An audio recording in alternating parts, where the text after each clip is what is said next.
ভারতের বিদেশমন্ত্রী S Jaishankar sir যদি কোনো পাবলিক ইভেন্টকে সম্পাদনা করেন বা কোনো ইন্টারভিউ দেন এবং সেটা যদি পরের দিন বোল্ড হয়ে নিউজ পেপারের হেডলাইন না হয় তাহলে সেটা কিভাবে সম্ভব? অর্থাৎ এটা পসিবলই নয়।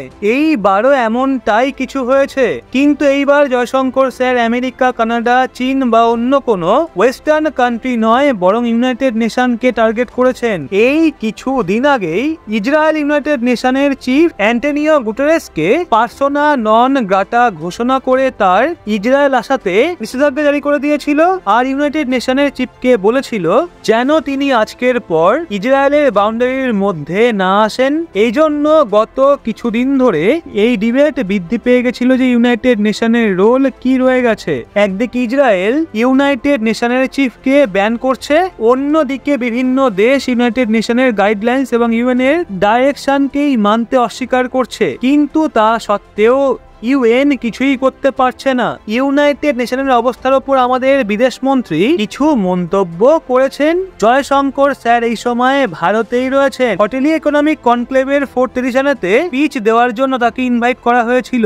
সেই সময় জয়শঙ্কর স্যার ইউনাইটেড নেশনের ওপর কিছু মন্তব্য করেছেন, যাতে জানা যায় যে ইউনাইটেড নেশনের আজকের সময়ে কি স্ট্যাটাস রয়েছে। জয়শঙ্কর স্যার বলেছেন, যদিও এটা বিজনেস কাউন্সিল, এই জন্য আমি আপনাদের বিজনেস টার্মস হিসাবে বলছি যে ইউনাইটেড নেশন আজকের সময়ে দেশের বিভিন্ন পুরনো কোম্পানির মতো হয়ে গেছে, যে কারেন্ট মার্কেটের সাথে নিজেকে পিক আপ করতে পারছে না। অর্থাৎ আজকের মার্কেটের হিসাবে নিজেকে পরিবর্তন করতে পারছে না, কিন্তু তা সত্ত্বেও সে একটা জায়গাকে ঘিরে রেখেছে। কিন্তু আজকের দুনিয়াতে যেখানে নতুন নতুন স্টার্টআপের চলন রয়েছে এবং নতুন নতুন কোম্পানি স্টার্ট হচ্ছে, এই জন্য তারা তো নিজেদের কাজ করবেই।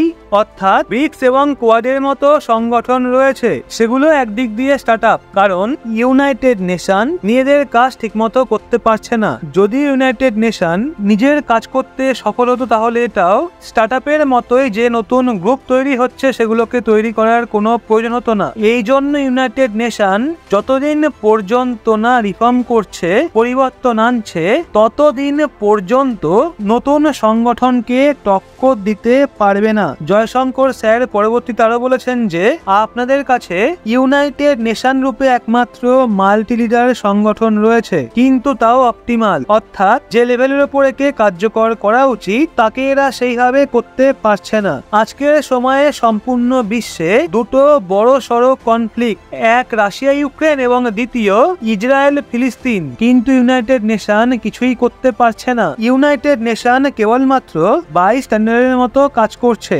অর্থাৎ সাইডে দাঁড়িয়ে এই কনফ্লিক্টকে বাইরে থেকে দেখছে।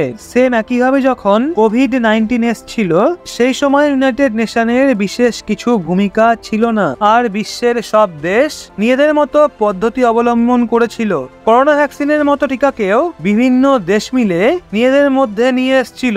এই জন্য যখন কথা হয় বড় বড় বিষয়ের ওপর, তখন বিভিন্ন দেশ সম্মতি দেয়, আর বিনা ইউনাইটেড নেশনের ওপর নির্ভর করে নিজেদের জন্য পদক্ষেপ গ্রহণ করে। জয়শঙ্কর স্যার আরো বলেছেন যে India Middle East Europe economic করিডোরের সবচেয়ে বড় ভালো উদাহরণ, এবং তারপর গ্লোবাল কমন গোলের জন্য ইন্দো প্যাসিফিক রিজিয়নে যে কোয়াড সংগঠন শুরু করা হয়েছিল সেটাও একটা অন্যতম উদাহরণ। এছাড়াও ইন্টারন্যাশনাল সোলার অ্যালায়েন্সের পর কোয়ালিশন ফর ডিজাস্টার রেসিলিয়েন্ট ইনফ্রাস্ট্রাকচার দাঁড় করানো হয়েছিল।